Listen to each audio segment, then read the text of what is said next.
Galondi segati emi tinya wilila fala kachideme. Tinya wilila galondi segati emi tinya wilila fala kachideme. Tinya wilila galondi segati emi tinya wilila fala kachideme. Tinya wilila namara shikolo mawe tinya wilila fala kachideme. Tinya wilila saraka jubu bomori tinya wilila.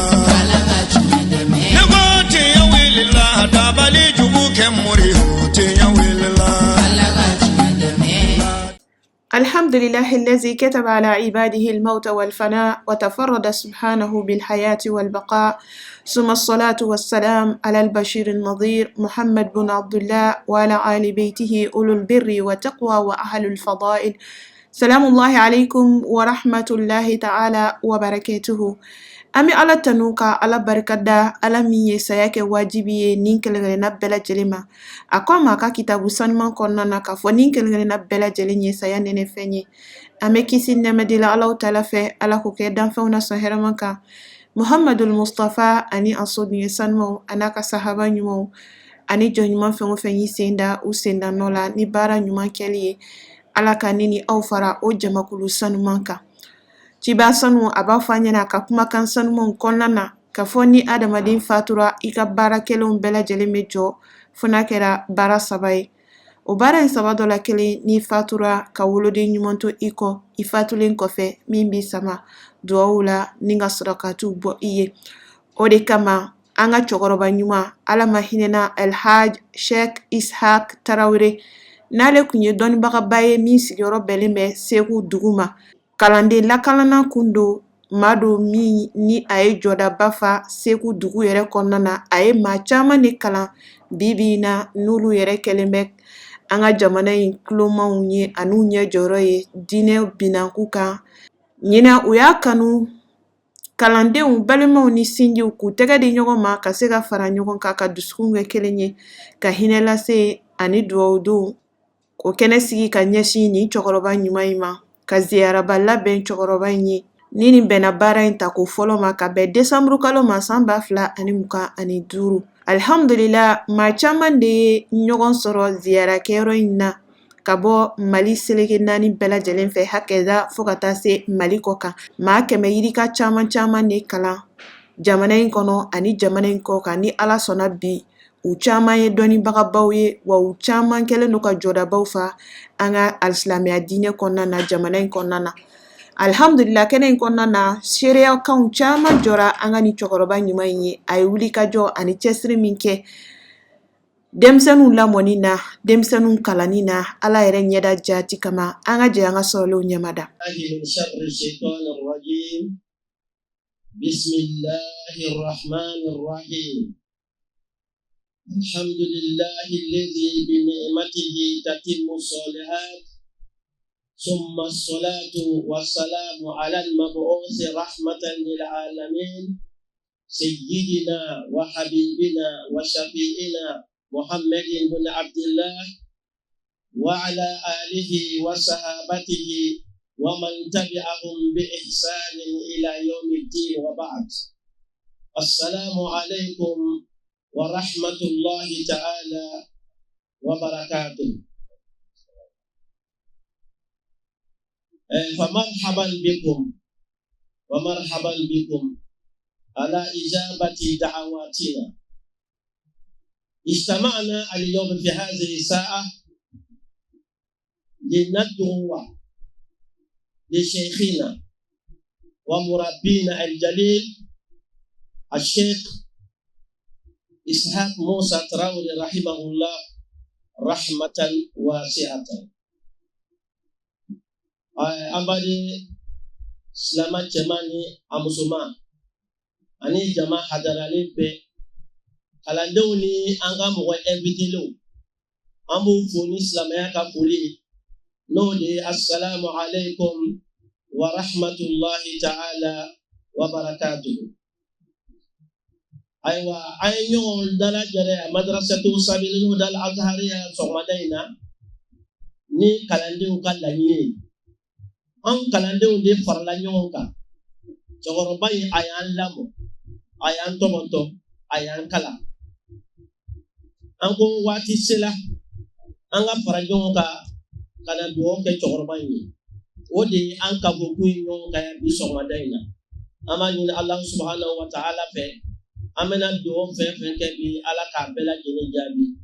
bi jahil mustafa sallallahu alaihi wasallam ambal mal islamu amana ko ngene don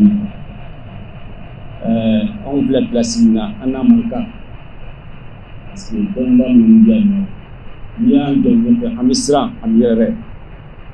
mais ni ala ni la do de anga placine so anga donite anga buñete fo buñe de do sino manga joano don bo biano anti ni ko wala angele ko ba tamay ni alo tala fe ko bosna sina roma ma sini ala trompa ko ala ni kabu wasale kira paika anam mamul mam bredi ani man ngoro ko fota si al jama do ambata stano ni payana sorbu kenega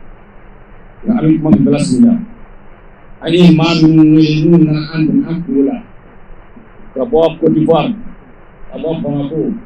abo Mali fam bekana ana fulbuye ani barkada ni siaran ngani wallahi ndia kanu da dani wawon farano ba wan naflu anu bikum wa zarai kun sina ama buliten so hal nani jabali wa ma zaban an sai ni ma ko la amu fu barkada an doke masami bi ibrana ka sama ga bo asira asiyana ambi Allah taala de o ala ke ga asira ko do ma fa ni fa to nan ga do ki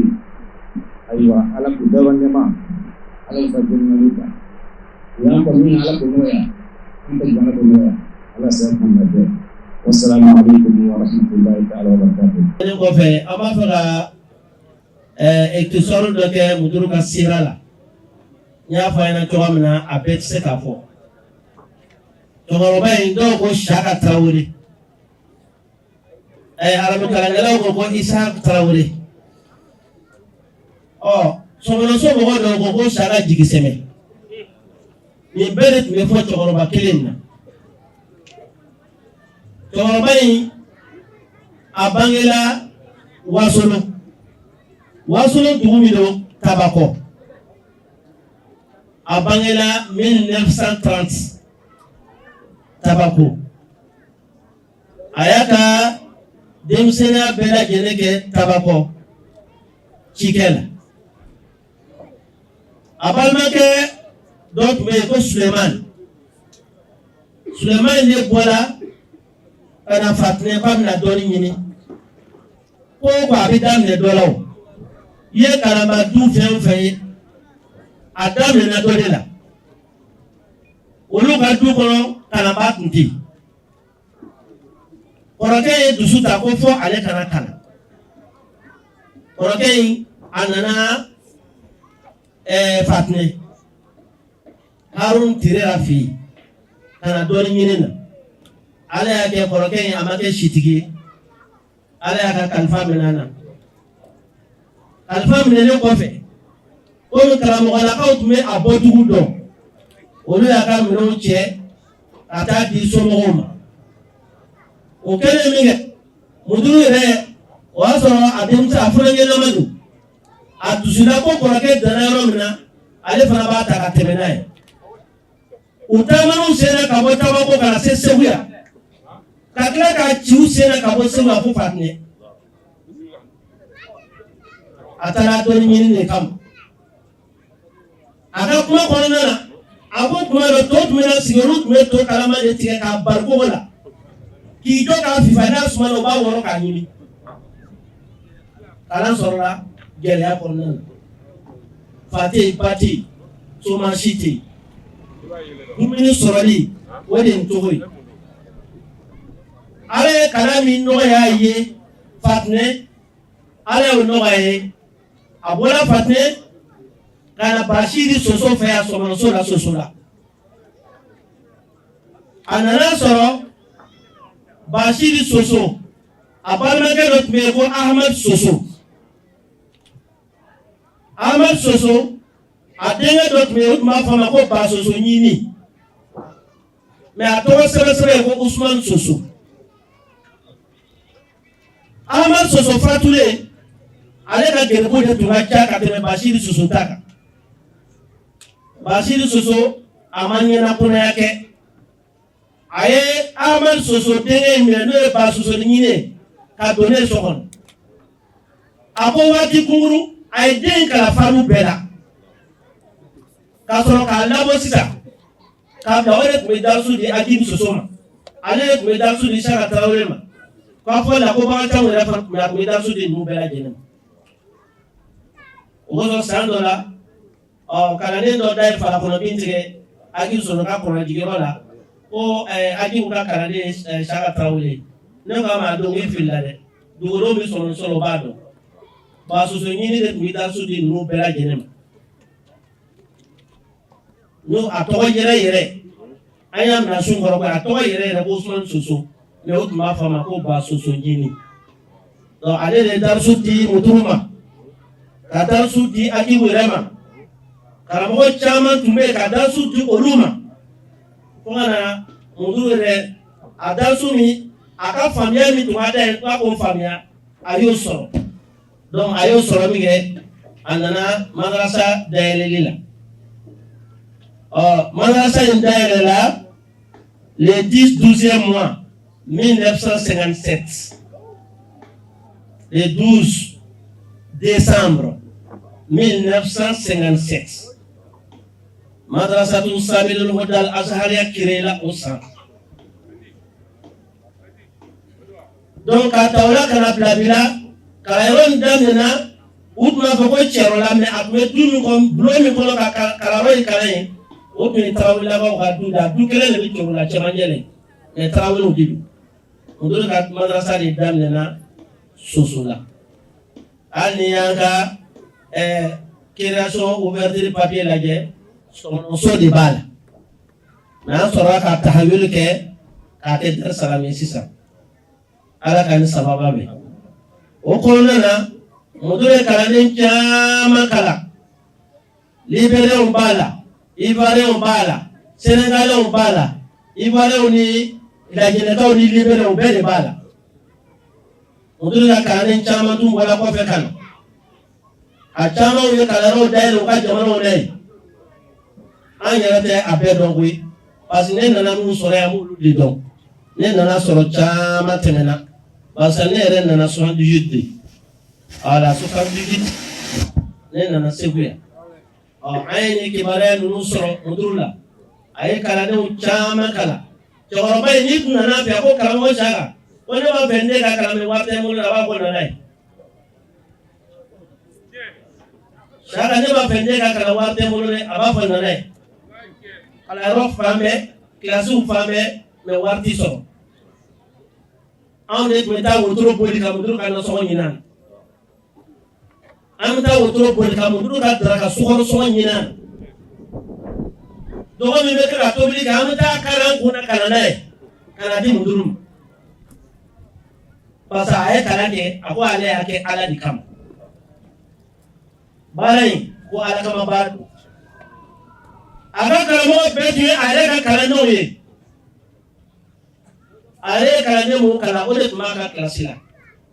Ko dɔw bɛ ɲɛfɔli la sisan o ti ɲɛ. Karamɔgɔ yeleke yɛrɛ min tun b'an bolo yan n'o tun tɛ a yɛrɛ ka kalanden waati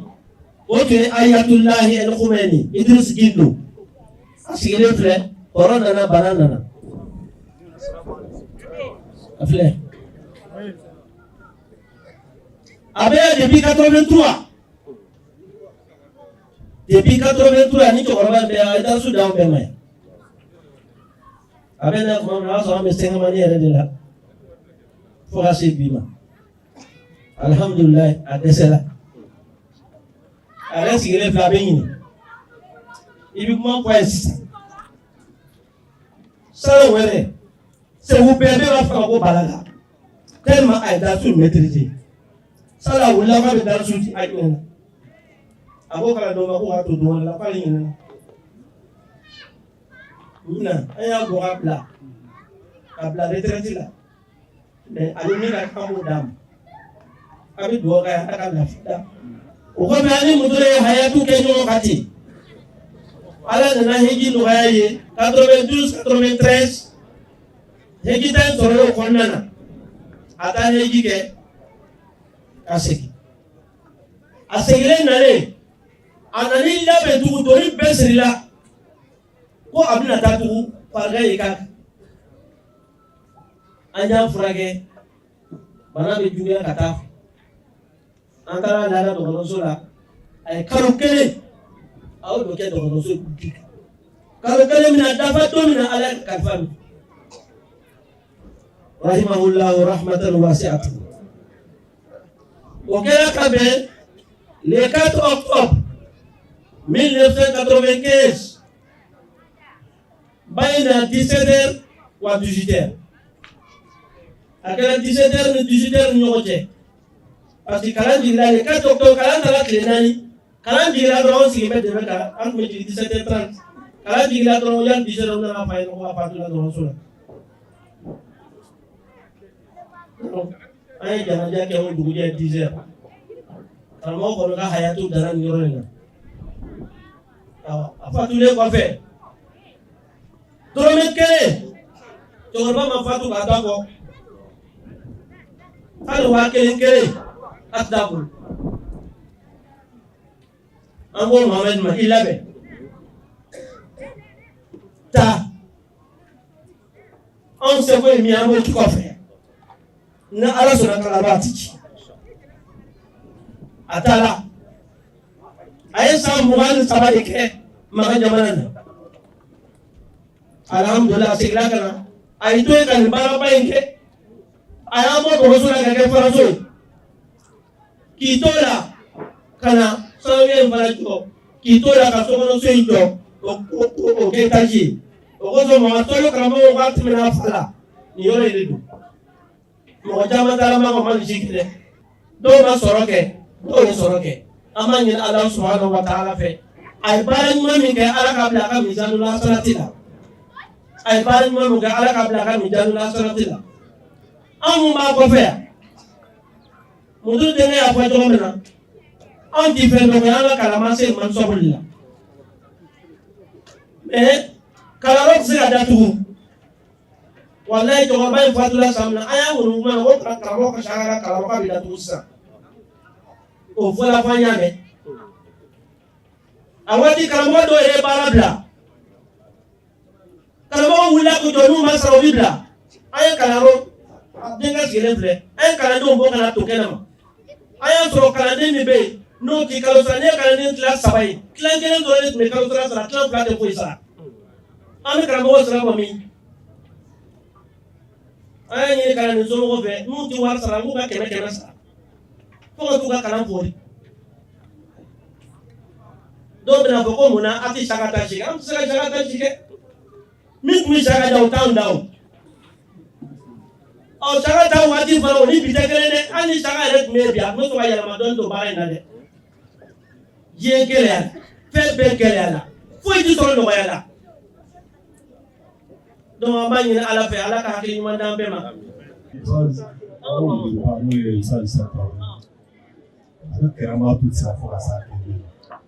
N'an tilenna ka sini kɛ ka kalo kura kɛ ka san wɛrɛ kɛ an ti foyi fɔ f'an ye min ye an ɲɛ an bɔra yan 80 waati la an ka délasa kɔnɔ ɛnna a y'a mun du wa ɲɛnamaya kow bɛ fali bali ne ye n ka primaire de kɛ yan ka daminɛ primaire na fo 9 ka kuranɛ jugu kɛ Lugère mɔgɔ Tarawele o tun y'an teri ye n ye barikaw caman kɛ waati yɛlɛmacogoyaw la ne ka cɛkɔrɔba waati dɔ la wariko y'a minɛ a nana fɔ Isa Tarawele vraiment hɔrɔnya jɛ la a t'a fɛ foyi juru ka to ale kan a b'a fɛ ka den bɔ k'a don métier la mudiri ko a ma mudiri kasira de Isa Tarawele kasira ala ye seeri cɛkɔrɔba 2 jɔ ne tulo b'u la mudiri Isa kasira de a ko yalima den wolola maa kelen de ye bɛɛ de bɛ jɛ k'a mara ɲɔgɔn fɛ ne ye dɔɔnin bɔ ne b'a kalan fi sabili la fo ka taa tila ka kalan na n tɛ dɔrɔn min na ni ma sariya jɔ ala bɛ jigin ala sɔnna ma ne yɛrɛ kalanna bi fo ne yɛrɛ kɛra mɔgɔ ye ne yɛrɛ ma hakɛ min kan ka ca maa ba caman ye karamɔgɔw bɔr'u la alimamuw bɔr'u la e y'o seere la o seereya ninnu n'i y'an sera k'o kɛ ne kun bɔra kalan na a don est ce que k'u sera donc ko ye nin de ye mɔgɔnimuw sɛgɛn min b'an kan maa t'a dɔn mɛ ala b'a dɔn ala karamɔgɔ b'a ka kalo kura sara don k'a sɔrɔ a bɛ kalo dɔ in n'ala ye aw ko nin dɔw kalan foyi ti sɔrɔ a la bi de mɔgɔw b'a fɔ bi ko alhamdulilayi yɔrɔ kunun ko tɛmɛna a ye kunun ko karamɔgɔw fɔ a y'an mujuru fɔ walahi kalo sara ti sɔrɔ abada ɔ mɔgɔ min sera k'o muɲu k'o kun o tigi ye cɛ ye n b'a fɛ ka nin seereya nin jɔ likuli makari makari n'an ma nin seereya in jɔ ala an seere mɔgɔ tarawele fɛ n ka kuma min ma a bɛɛ kana ale de ye donc vraiment ni kalan na azahariya an n'an kɛra kuyɛlɛ azahari mujuru ye an tɛ yɛrɛ ni kalan in kɔ parce que an ka mɔnɛ yan sɔgɔmada n taara maa fo délégation min bɔra an bɛ taa mujuru mɔgɔ tarawele bamuso a ka mɔni ko mɔni de bɛ k'a caya an bɛ mɔni min k'a fa tewu k'a sɔrɔ délégation wari t'an bolo. N bɛ fɔlɔ ka foli sɛmɛ aw yɛrɛ la ka barika da aw ye ani ka ala fo ka waleɲuman dɔn ka dɔn ale de y'an da ani a b'a ɲini an fɛ an ka dɔn ko an y'an yɛrɛ dɔn ale la an b'an yɛrɛ ye ale la an ka kɛ ale ye walasa ka sini sɔrɔ n'a ma ɲɛ an bɛ yan bi an bɛ a fo ka barika da a ye ani fɛn fɛn kɛra nin sabu ye ka nin kɛnɛ in sigi ka barika da u ye k'a jira an na ko k'an kana ɲina an dabɔ a kɔ an k'an ɲɛsin a ma k'a bato ka ɲɔgɔn hakili jigin kuma ni kuma walasa an bɛ se ka ɲɔgɔn bɔ fili la ka don da kelen fɛ ka bɔ da kelen fɛ ka sini sɔrɔ o kɛko ɲuman ala ka o nɔgɔya a ye. Ni i ko ɲagaribatɔ ma k'a ka tasuma faga daji b'a faga k'a ka tasuma minɛ a daji b'a faga ne bɛ min kɔni fɔ nin ka kɛ ko daminɛ a kana kɛ ko laban ye aya a musaka bɔra mɔgɔ minnu kun ani minnu kɛra nin hakili in sɔrɔbaw ye ala k'u dɛmɛ ka nin ko in jidi ka taa fɛ san o san an ka bonyamasegin kɛ ala ma k'a wale ɲuman dɔn walasa an ka yɛrɛ ye a la o kɛ ko ɲuman ala ka o nɔgɔya an ye. Farankan min bɛ ne fɛ ka fɔ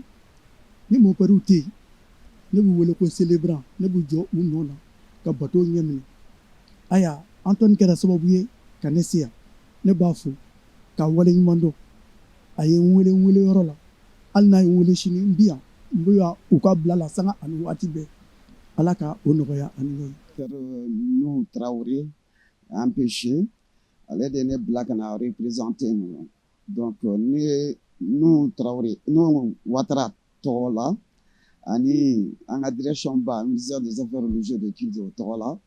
donc n ka foli bɛ bɛɛ lajɛlen ye donc an nana yan u y'a invité ko kalandenw ka ɲɔgɔn dɛmɛ minɛ u ka kalanden fɛn fɛn kalan kɛ ka tɛmɛ nin y'a première édition de ye a première édition de nous a organisé donc la lettre sera on est obligé pour que kana représenter yan ni direction tɔgɔ ye a n'an ka ministère tɔgɔ ye ani ne yɛrɛ ka directeur Nuhu Ouattara o tɔgɔ ye ne bolo ka fɔ nin tɛgɛ ka ni initiative min ye c'est une bonne initiative comme j'en fais tout c'est la première fois olu ka nin fɛn organiser donc vraiment ne bɛ fɛn min souhaiter ka continuer ka organiser toujours a ka bonya donc nin ye diyagoya de ye parce que ni mɔgɔ min ne tɛ ɲuman dɔn i ye k'a fili cɛkɔrɔba nin o ka ziyara ko k'u bɛna ka ziyara kɛ cɛkɔrɔba ye ko caman kɛ Segu yan an dugu minnu b'a a kɛrɛfɛ a ye mɔgɔw kalan diinɛ yɛrɛ la ani arabukan k'a wɛrɛ fan bɛɛ lajɛlen fɛ donc ne b'u fɛ hali bi u k'u cɛsiri denmisɛnnin minnu bɛ yen u ka ɲɛmɔgɔ ninnu ani karamɔgɔ k'u labato ka tugu kɔ olu fana ye baara min kɛ ni initiative ka continuer a fɛ o de ye baara kɛ ko ɲuman ye donc n'o kɛra don n'a nataw la u bɛ se ka fɛnba sɔrɔ ka sankɔrɔta sɔrɔ mandasa in tɔgɔ la. Ouais, sigi kun ye min ye ko Mudiri Isaka Traoré u ka ziyara u y'a labɛn ka ci bila ka taa lettre ci mairie la k'a fɔ an ka yamaruya de u ka nin ko in kɛ ala y'a kɛ lettre taara donc o ye ne invitation na ne yɛrɛ nana maire jɔyɔrɔ fɔ nin kɛnɛ in kan ne b'a dɔn anw fa de don parce que anw ka da siɲɛ mandara so ma donc ne kɔni b'a dɔn kosɛbɛ mais nti a hukumu kɔnɔ ntɛ an ye sumama yɛrɛ de balimaya de b'an ɲɔgɔn parce que maa tigɛ fɔlɔ ye balima de ye quoi donc bon Isaka vraiment Isaka ka ɲi a ka ɲumanya kɔni vraiment ka ɲi parce que ne dɔgɔnin bɛɛ kalan ale de fɛ yen nɔ donc du bɛɛ ye kelen ye wa fo bi o janya de b'an ɲɔgɔn cɛ hali bi vraiment mɔgɔ sɛbɛ don an bɛ dugawu k'a ye ala ka nin ko ala ka a hinɛ s'a ma ladilikan min bɛ yen nɔ ka kalandenw na ne kɔni min f'u ye k'u hakili to a la maa kana ɲinɛ i mansa kɔ i kana ɲinɛ karamɔgɔ kɔ karamɔgɔ kɔni tiɲɛna hakili ka to a la i ka dugawu k'a ye sanga ni waati parce que i bɛ fɛn fɛn sɔrɔ e ye fɛn kɛra fɛn fɛn ala n'ale sababu donc i kana ɲinɛ a kɔ fiyewu kuma bɛɛ i ka dugawu k'a ye i ka dugawu ɲin'a fɛ voilà o kɔni o y'an ka hakilila ye an ka bɛ yen nɔ vraiment kɛnɛ y'a diyara an ye an bɛ dugawu kɛ san o san nin kɛnɛ ɲɔgɔnna ka sigi vraiment nin ɲɛna kosɛbɛ an bɛ foli de kɛ minnu y'a kɛnɛ in basi a kɛnɛ in labɛn an bɛ foli k'u bɛɛ ye ala ka u yiriwa ala ka ɲɛta d'u ma u y'a kɛ kun min na olu de b'o dɔn ala k'a ɲɛ u bolo ala k'a hinɛ se karamɔgɔ ma ala ka jamana basigi vraiment kurankalan filɛ nin ye a bɛ fisaya jamana yɛrɛ ma kosɛbɛ ala ka jamana basigi ala ka jamana basigi ala k'an kanbɛn ala k'an kanbɛn. Alhamdulillah an bɛ kɛnɛ min kan an ka karamɔgɔba n'o ye an ka mudiri n'an lamɔba ayiwa min ye sira ɲuman jira anw na ka jogo ɲuman don anw na ayiwa an bɛ o ka dugawu kɛ kɛnɛ de kan k'a ka an n'an b'a fɔ ko ziyara a fatulen san yɛlɛmaw ka to ka dugawu kɛ a ye kalandenw de farala ɲɔgɔn kan k'a ɲini ko an ka fara ɲɔgɔn kan dugawu sama o karamɔgɔkɛ ma n'o ye an ka karamɔgɔba ye mudiri Isaka Tarawele an bɛ o ka kɛnɛ de kan ni jama nana o de la an b'o dugawu kalan de la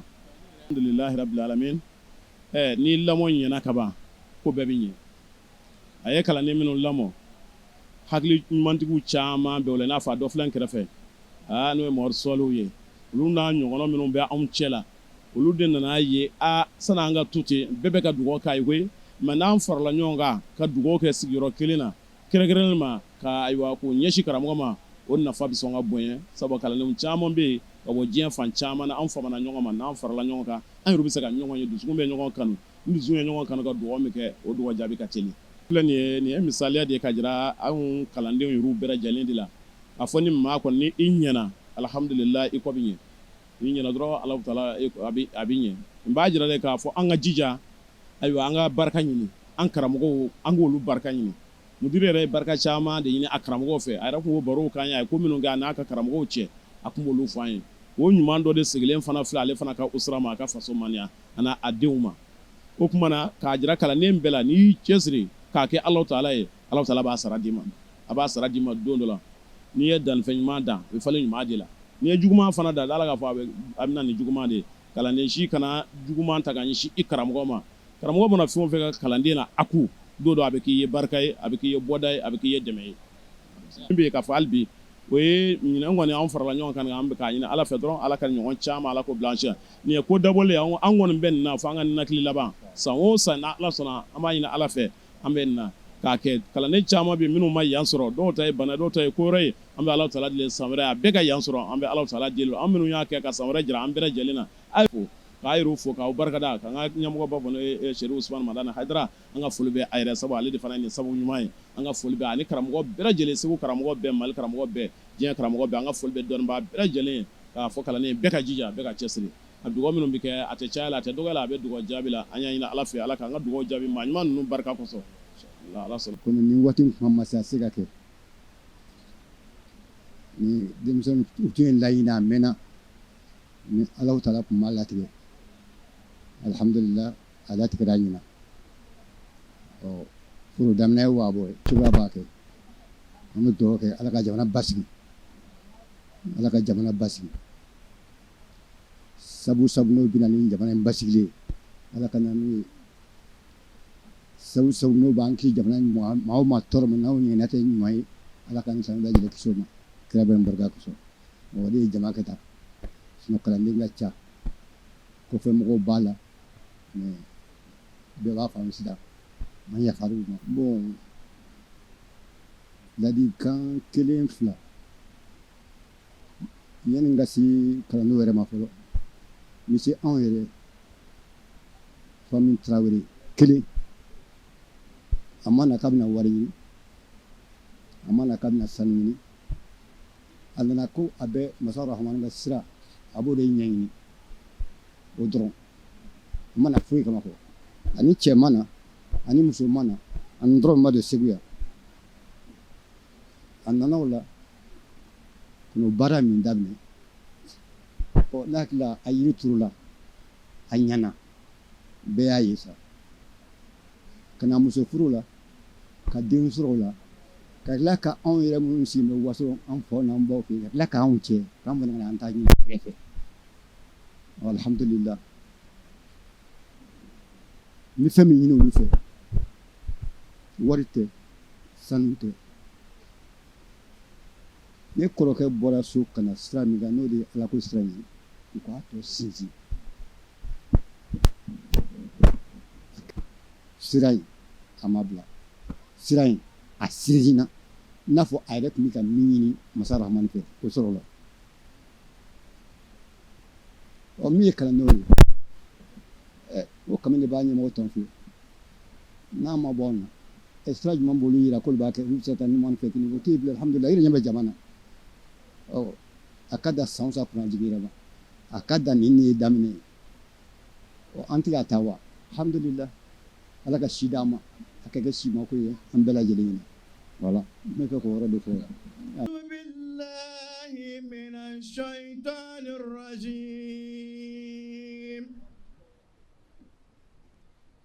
بسم الله الرحمن الرحيم الحمد لله رب العالمين الرحمن الرحيم مالك يوم الدين إياك نعبد وإياك نستعين اهدنا الصراط المستقيم صراط الذين أنعمت عليهم غير المغضوب عليهم ولا الضالين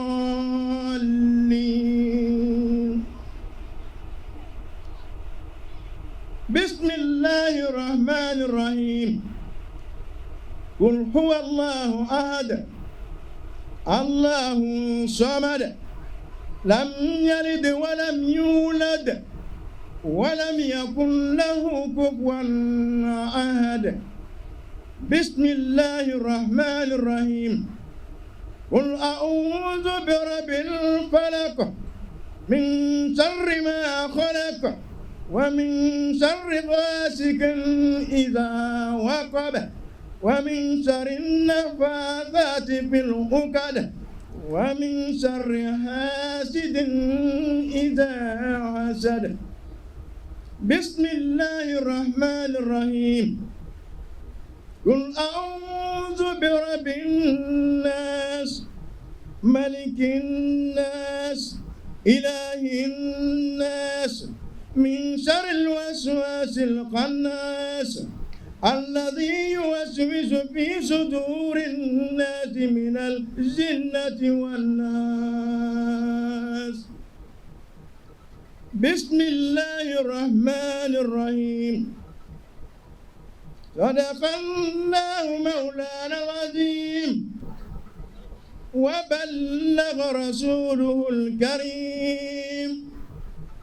ونحن على ما قال ربنا وخالقنا ورازقنا ومولانا من الشاهدين. Ivoirien bɛɛ lajɛlen tɔgɔ ye k'a fara an ka raisuba la n'o ye Mohamed Jakite ka bɔ Tumodi ayiwa a ma foyi don an da k'a lase mudiru a n'a kɔ bɛɛ lajɛlen ani kɛnɛ in labɛnbaga bɛɛ lajɛlen ma fo n'a kɛla foli ani barikada ye k'a fo k'a waleɲuman dɔn ni nin kɛnɛ in sigili ye nin y'a siɲɛ fɔlɔ ye ka a fan caman yira n na min b'a to an bɛ se ka ɲɔgɔn sɔrɔ nin kɛnɛ in n'a ɲɔgɔnnaw kan ka na dugawu kɛ an ka mudiru ye ani banbaatɔw ayiwa mun fatura an b'a deli Ala fɛ dugawu min n'a bolo dala fo kana bila bi la ani min kɛra k'a kɛ hinɛ ye k'a di banbaatɔ bɛɛ lajɛlen ma an b'o deli ala fɛ yɛrɛ bɛ ala m'o kɛ an ka mudiri yɛrɛ bɛ ala ka hinɛ a la ala ka yafa k'a ye ala ka dayɔrɔ suma a y'an kɔn a n'an bɛna taa jɛ kiti min na ala k'a nɔgɔya n'an ko k'an bɛ kuma mudiri kan ayiwa an bɛ kuma mudiri kan avec sa sociabilité. Donc c'était quelqu'un de social. Vraiment, il était très très gentil envers les orphelins, envers les nécessités. Donc,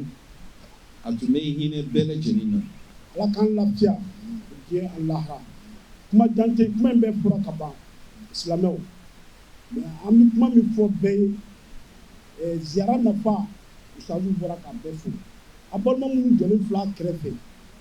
minnu bɛ Segu yan minnu bɔra Côte d'Ivoire minnu bɔra Burkina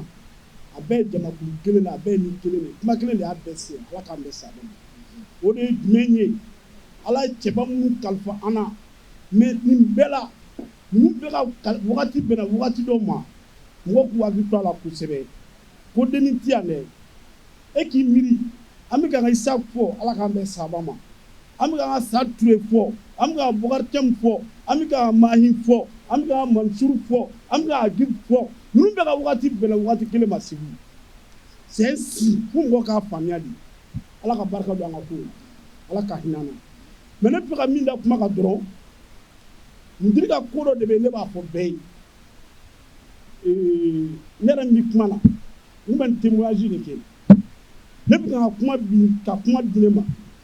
mais ne ni minnu ye kalan kɛ ninnu de don an ka kilasi kɔnɔ ne de tun bɛ ne de wele ko lagare ne de tun ka dɔgɔ bɛɛ ye ne de tun ye bɛɛ ka lagare ye a don kumatigi ye ne de ye munna o ɲɛ b'o min na dɛ wa ala y'o fana bɛn a ma de mɔgɔ caman b'a tigi dɔn Segu a ye balontan kɛ kala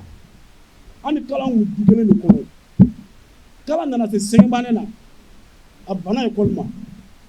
a ka cɛkɔrɔba y'a bɔ ekɔli la ka n'a di diri ma a y'a sɔrɔ ne ma se kalan na don yɛrɛ n bɛ tugu a nɔfɛ a bɛ n tɛgɛ minɛ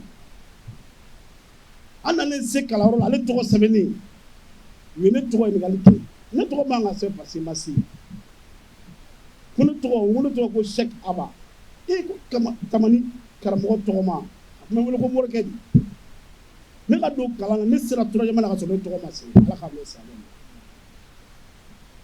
o y'a ka fɛn kelen ye a y'a fɔ ne ka cɛkɔrɔba ye anw ka du kɔnɔ a don mɔgɔ si tɛ min ye bɛ darisa kɛ a ma bulon kɔnɔ kalan kan a ma darisa kɛ bɛɛ tun bɛ ekɔli de la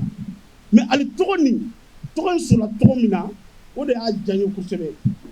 parce que cɛba dɔ de tɔgɔ y'a kɛ n'a ye ne tɔgɔ sɛbɛn a don a ko ne tɛ taa n'o ye Sɛki Aba ala ka hinɛ u bɛɛ lajɛlen na Allah ka fɛsɛ an nɛ ni an kan dugu ni ɲɔgɔn cɛ ala sabu ala kira Muhammadu sabu Isa Tarawele sabu ne min filɛ ne min badenw ani fadenw anw mɔgɔ 7 a y'anw kalan fi sabilillah a ma dɔrɔmɛ 1 minɛ an na fo ka ne kɛ alimami bi ne bi maa caman kalan ni maa caman lahidi ala kama ni maa caman tubi a ka ca mɔgɔ 100 ka don ala ka diinɛ na ala k'o diinɛ sa ni mɔgɔw ma o bɔlen kɔfɛ a denkɛ Mohamed Isa Tarawele k'an kalan ka tila k'an kalan sibili ni bolofili la taekwondo la fo 4e dan ka tila k'an kalan aikido la n dar'o laban bi fo 4e dan n b'a fo la ka ala fo ka waleɲuman dɔn ka barika da ka tila k'an don k'an lamɔ ka tila ka magansigi papiye ko ma nɔgɔn k'an dɛmɛ Arabi Saoudite san 10 an bɛ ɲɔgɔn du dayɛlɛlen don ye n bɛ dumuni kɛ n ka ji ko mana wuli wa ni to la dɛ maliyɛn fɛn fɛn bɛ yen i minɛna k'i don kaso la ko ale a sigilen filɛ ka maaw bɔ kaso la maaw jigi tigɛlen k'u jigi tugu foyi ma s'a ma a ba barika n'a fa barika n b'a fo o la ka waleɲuman dɔn k'o dugu sara ka tila ka bɔ yen n badenkɛ ni o ye Ayatollah ye a ni ne fa ani n jigi lajɛ ni lahara o ye Idrisi Dido Ayatollah k'a bolo bɔ kalan na a bila n b'i sara ka sɔrɔ la a ye san 40 de kɛ a bɛ yan kalan wɛrɛ na a ma taa ka b'a ka nɔgɔ mudiri tile la ka na mudiri fato a gɛlɛyalen minnu taara k'a to Seni Banba y'a fɔ a ko walahi n tɛ taa ne ni Isa jɛra ala kama a y'aw kalan ala kama o y'a sɔrɔ la madrasa min b'a nɔfɛ sufɛ dɔw bɛ taa nɔfɛ n'an bɛ n di ma a ko n kalan na aw fɛ yen mais hɔrɔnya ka gɛlɛn dɛ isa taara lahara a ye n dɔgɔninw kala ala kama wallahi n tɛ se k'a ja o kɛra ne sigilen ɲɛna ala y'u seere Ibrahim bɔra yan k'i jɔ ka kuma a ko Ansaru Ibrahim a sigilen filɛ min bala k'a jɔ ka kuma ani Fuseni Bama olu n'anw bɛ taa sufɛ an bɛ si ka desɔn ka Abdulayi b'an bɛɛ sigi k'an kalan ɲɔgɔn fɛ a bɛ bala k'a di dɔ ma a bɛ nin di dɔ ma a bɛ nin di dɔ ma sufɛ kala san 3 an y'o de k'an ɲɔgɔn. Silamɛ cɛman n'a musoman ka da kan an ka kuma bɛɛ lajɛlen banna anw ye denmisɛnnin de ye an ma kɔrɔ ka da kan mudiru an tɛ se ka foyi fɔ a ka bonya na ka da kan mudiru a ye min kɛ ne yɛrɛ Abdulayi ne bɛ tuguba a bɛ san 20 bɛɛ kɛ san 30 la min kɛra ye ne se ka a langali ka da kan ne bɛ tuguba kalanniw basira ne bolo ne tubakaw ɲininka k'a ka denmisɛnninw k'u basira u kan ka taa sanfɛ u ko ne ma k'olu ka mara de ye Kucala de ye k'olu bɛ Kucala dɔn ko ne min ye kalan kɛ Segu n'a sɔrɔ ne bɛ se ka ɲɛ u ma Ala kama ne k'u lase Segu alihamudulilayi ne y'an ka ustazi wele n'o Madu Tarawele k'a ɲɛfɔ a ɲɛna n ko n ka kalandenw u basira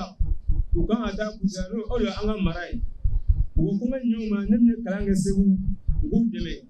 mɔgɔ tan ni kɔ alihamudulilayi ne nana bɛɛ lajɛlen Togoba yan Segu yan a mɔgɔ 2 n y'a mɔgɔ dɔw ye wa minnu jɔlen filɛ n'u cɛmancɛ la ka d'a kan adamaden mɔgɔ y'i yɛrɛ de ye quoi bilayi Nduru a ye min kɛ ne ye bilayi Ala de b'a dɔn an bɛ kuma an ka karamɔgɔ min kan n'o ye Isa Tarawele ne ka san 1 kamisara a jɛn'a kɔ Ala de b'a dɔn bilayi ka d'a kan a ma ɲini Ala fɛ Ala ka hinɛ a la Ala ye ne silamɛsu bɛɛ lajɛlen minɛ o la o tɛmɛnen kɔ tuguni Nduru ye Muhamadu Tarawele siɲɛ fɔlɔ la a wulila ka taa Togoba a n'a ka délégué u taara mobili la u taara wajuli kɛ o tɛmɛnen kɔfɛ a taara wajuli kɛ san fɔlɔ min na a taara Saudiya la o kɔfɛ Fuseni Bama a n'a ka délégué n'o ye Ayatollah ye ani Mosi san o san u bɛ taa Togoba ka taa wajuli kɛ mɔdu la walahi Ala de y'a seere. Ayiwa anw tɛ se ka fɛn fɔ bilen an karamɔgɔw kumana aya n'a ko an ye min dɔn mudiru la k'an k'a fɔ ne yɛrɛ bɛ nacogo fɔ ne bɔra burusi kɔnɔ ne bɔra Kitchen bila ne bɛna don min an ka mɔgɔ dɔw de nana ne ye ali ka ye 1 san wari tɛ bolo a y'a sɔrɔ an bɛ Sumanaso la nka a sera mudiru ma u y'a ɲɛfɔ mudiru ye mudiru ye a kɛ komi ne na mɛ nin fɛn bɛɛ lajɛlen a ma wari ko fɔ a ma sanu ko fɔ n ye kalan continuer o cogoya la fo ka taa ne se 9e ma a ma fɔ kalansa ma a bɛɛ n yɛrɛ mɛnɛ ta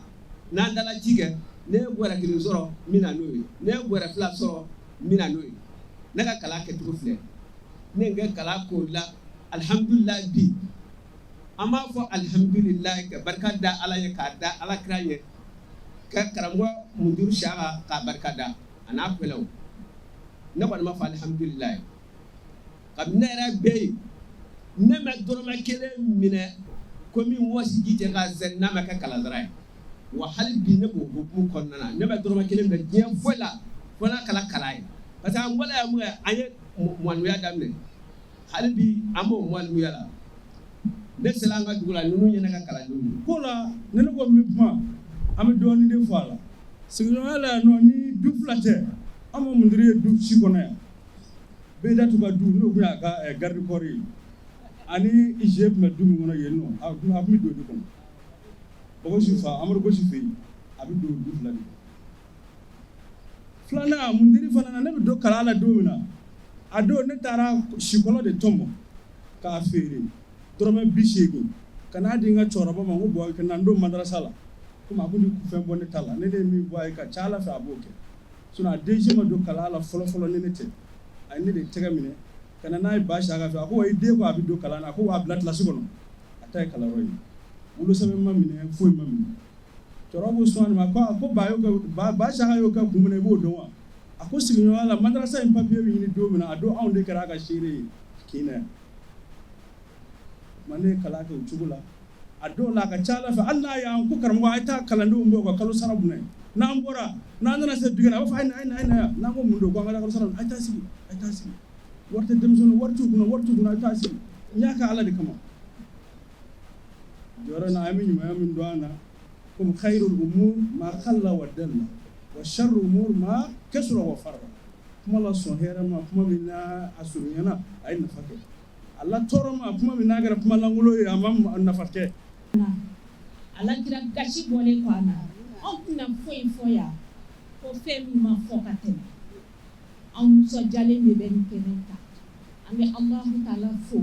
masa min ye anw kɛ buna hadamadenw ye k'an n'a hakiliw kɛ ɲɔgɔn fɛ ka tila k'an kɛ Muhamadu diinɛ mɔgɔw ye ka tila ka sijan ni kɛnɛya d'a ma an faralen kɔ wagati jan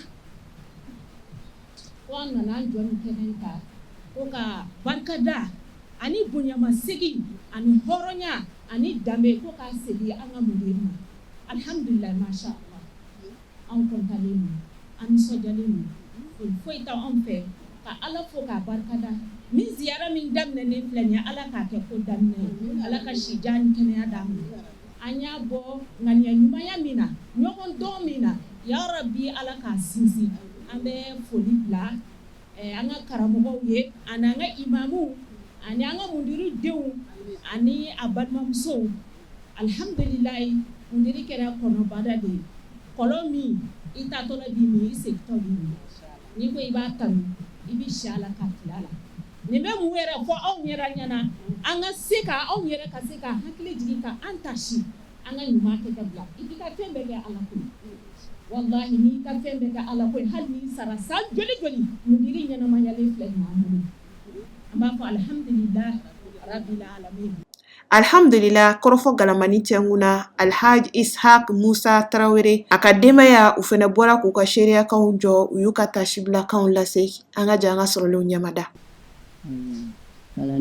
Ne ka foli bɛ kalandenw de ye kalanden minnu ye nin jama in jɛɛrɛ ka sigi mɔnduru kama ne ka foli b'olu de ye fɛn o fɛn bɔra yɔrɔ o yɔrɔ ka na ne ka foli b'a bɛɛ ye Ala ka barika dɔw bɛɛ lajɛlen Ala ka se ni kɛnɛya d'a ma Ala k'an labanw ɲɛ Ala ka hinɛ Isa Tarawele yɛrɛ la Ala k'a dayɔrɔ nɛɛma ka banabagatɔ jɔ u ma i b'a kan kosɛbɛ ka barika don a denw na ka barika don kalandenw na ne tɔgɔ ye Asif Sarr duwawu kɛ bɛɛ ye u ye nin hakilila in mɛn ta ka s'u ka karamɔgɔ ma n bɛ foli kɛ bɛɛ lajɛlen ye Ala ka bɛɛ sara sini kɛnɛya la nin diyara an ye ka se hakɛ ma an tɛ se k'a fɔ Ala ka hinɛ s'u karamɔgɔ ma. Ala k'an bɛ sababu ma ne kɔni nisɔndiyalen don bi nisɔndiya mɛn yɛrɛ yɛrɛ de parce que aw ye nin min sigi sen na nin ye ko ɲumanba de an bɛ dugawu kɛ ya Rabbi an bɛ Ala ka fɔlɔya kana kɛ laban ye ya Rabbi an bɛ Ala ka sini ani kɛnɛ d'a yɛrɛ ma Ala k'a ɲɔgɔnna caman jira na Ala ka kɔsɔn nse n bɛ foli kɛ mudiri yɛrɛ ya Rabbi an bɛ Ala ka hinɛ s'an ma ani taabaa bɛɛ lajɛlen ma Ala ka hinɛ s'u bɛɛ lajɛlen ma ka yafa kuma ma Ala k'u dayɔrɔ nɛɛma Ala ka kɔsɔn se a mɔgɔ b'a fara u se yan nɔ n bɛ dugawu kɛ bɛɛ lajɛlen fɛn mun natɔ sɔrɔ Ala kana fɛn k'u tatɔ sɔrɔ Ala ka bɛɛ lajɛlen ɲuman sɛbɛn Ala ka kɔjɛ hɛrɛ la. Nisɔndiyalen fo ka dama tɛmɛ nin baara ye min kɛra a diyara n ye kosɛbɛ a diyara n ye fo ka tɛmɛ minnu y'a kolokolo Ala ka hɛrɛ k'a n'u bɛɛ lajɛlen ye Ala k'a n'u sɔn Ala k'a n'u wasa Ala ka hinɛ se taabaw ma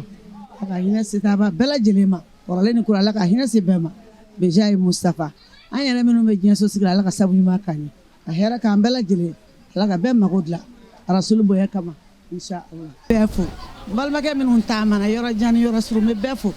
Ala ka bɛɛ ɲuman segin i seyɔrɔ la hɛrɛ ni baden la ci b'a barika kosɛbɛ. Kalandenw ka fara balimaw ni sinjiw kan u bɛɛ lajɛlen farala ɲɔgɔn kan ka taa ziyaraba kɛ cɛkɔrɔba in na Segu kaburudonba la ka duwawuba kɛ cɛkɔrɔba in ye ni ka tila ka duwawu ɲini a fɛ. Bismillahirrahmanirrahim. Amana rasulu bima unzila ilayhi rabbihi wal mu'minuna kullun amana billahi wa malaikatihi wa kutubihi wa rusulihi la nufarriqu bayna ahadin min rusulihi وقالوا سمعنا وأطعنا غفرانك ربنا وإليك المصير لا يكلف الله نفسا إلا وسعها لها ما كسبت وعليها ما اكتسبت ربنا لا تؤاخذنا إن نسينا أو أخطأنا ربنا ولا تحمل علينا إصرا كما حملته على الذين من قبلنا ربنا ولا تحملنا ما لا طاقة لنا به واعف عنا واغفر لنا وارحمنا أنت مولانا فانصرنا على القوم الكافرين إن الله وملائكته يصلون على النبي يا أيها الذين آمنوا صلوا عليه وسلموا تسليما صلى الله عليه وعلى آله وصحبه وسلم تسليما سبحان ربك رب العزة عما يصفون وسلام على المرسلين والحمد لله رب العالمين ثم الصلاة والسلام على أشرف المرسلين محمد بن عبد الله وعلى آله وصحبه ومن تبعهم بإحسان إلى يوم الدين. الحمد لله أمي كنا مكا أمي شوربا كزيارة كنكا شوربا كالندو أنا أديو أنا اللي ما نوفر لنيونكا كفكوبنا زيارة شوربا والحمد لله يكون ويا سينزي depuis wati demain أبني نكا ساندورو بولا ساندان دونبو كوب زيارة كه bon كنا لا على كمالات كفو بدوينا والحمد لله أننا كنكا أن نسجلدو أن يفرح لدو ما في بيانو أم با برجلين فو كابرجل والمندو ويبرمك وياكوري على كم فنا دعوما أم فنا تلقوا من بني وانك ما أودي أنجلك يا نبي بطل إن شاء الله والحمد لله كلامو يكون لبى شغمي ويادمنا نيون ولي كنيون تينو نيونا فلو كسرعة يلا كافو بورنين بارين أكان أكى سبك داك شربة بارين منك كلامو يي ونوجد ساتوه أيه هرم منك مغوي أنا مغود من منك بوكلنون فنا ويادون أيه ودي كما وجرلا كورف رانيونكا كلامي بارينك نعمي بفو أمي أبتشين كداموكا باسكي فمن ناترا فولدان فولسيا كولابلي ننتان فهمسي أمو فول نمي أما فالدرو على كسرة ويمين كنيا الله ما كر الله جنا الله جل سوون الله جل أنيو جل سوون إن شاء الله تعالى زيارة كنكا كلاندي منهم برا كلارولا الأزهر ويا لين كافوكم زيارة كدوكه وكرامكوي تو يا كو فرانيو دبي أبي سانغوربا مسألة نبو نالا غني نالا لاتري إن شاء الله كرا كبني يسمي دوين إن شاء الله كرا كبوني نفنا أمي دوكه يا ربي يا كم جمالك عني الله تعالى كوبه حملا كل نويا يا ربي كسوان ما كانوا بلجلي كشي أنا كنا دي أنا بلجلي a organisation ɲamɔgɔ ye Usazo Saidu Kourawo n'o b'a fɔ a ma ko Mɔsi k'a fara ne yɛrɛ kan ne tun y'a trésorier ye komi a ye jama ye cogoya min na nin ye nin édition siɲɛ fɔlɔ ye nin ye an ka mudiriba yɛrɛ photo de ye Mudir Isak Traoré a yɛrɛ fatu ani ɲinan cɛ o de kan ka bɛn san 30 ɲɔgɔnna ma an ye 9e kɛ a ka kalanyɔrɔ la yan de karamɔgɔ caman alimamiba caman agence caman olu caman de kalanna a ka nin kalanyɔrɔ in na yan alhamdulillah a ka kalaninkɔrɔbaw olu de farala ɲɔgɔn kan ka hakilila jagabɔ kɛ k'a fɔ an ka karamɔgɔ an'an ka mudiriba a fatuli ni san cɛ an k'a lajɛ ka kuranakalan dɔ sigi a tɔgɔ la ka ziyara dɔ k'a tɔgɔ la kalanden minnu kalan na an bɛɛ bɛ se ka an yɛrɛ ye jɛ in kɔnɔ cogoya min na an ka se ka i ɲɔgɔn ye ala sɔnna baara kɛla bi dunanw nana ka bɔ fan bɛɛ lajɛlen la k'a daminɛ Côte d'Ivoire ka taa Burkina ka na Mali seleke naani bɛɛ lajɛlen la o bɛɛ lajɛlen ye ɲɔgɔn sɔrɔ yan bi sɔgɔmada in na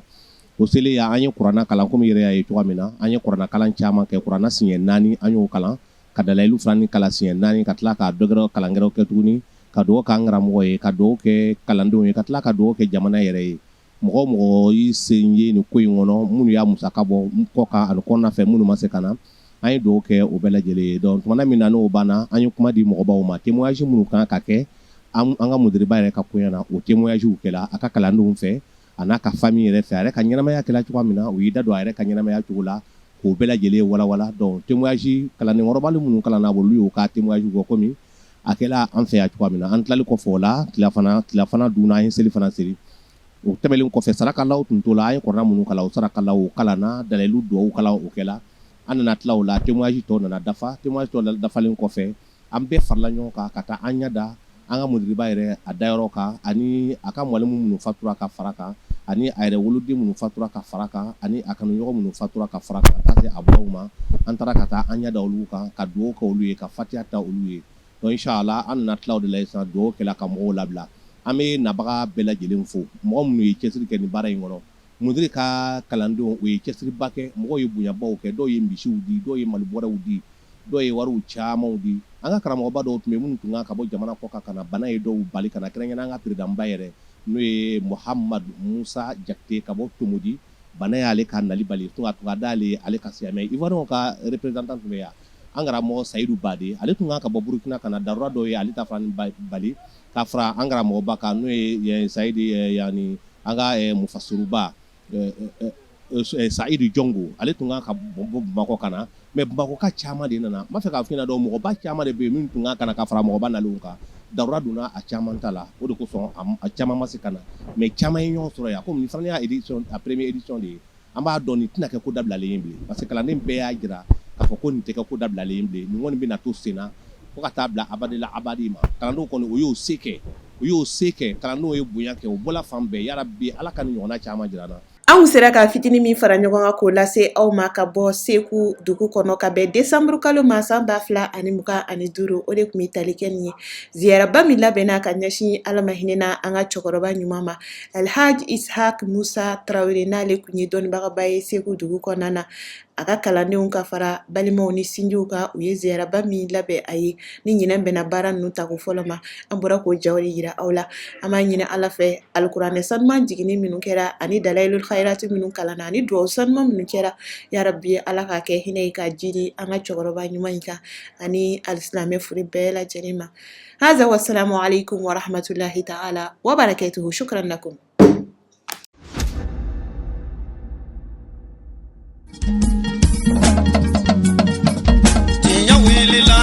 Londi sega tieme tinya welila fala ka chideme tinya welila londi sega tinya welila fala ka chideme tinya welila londi sega tieme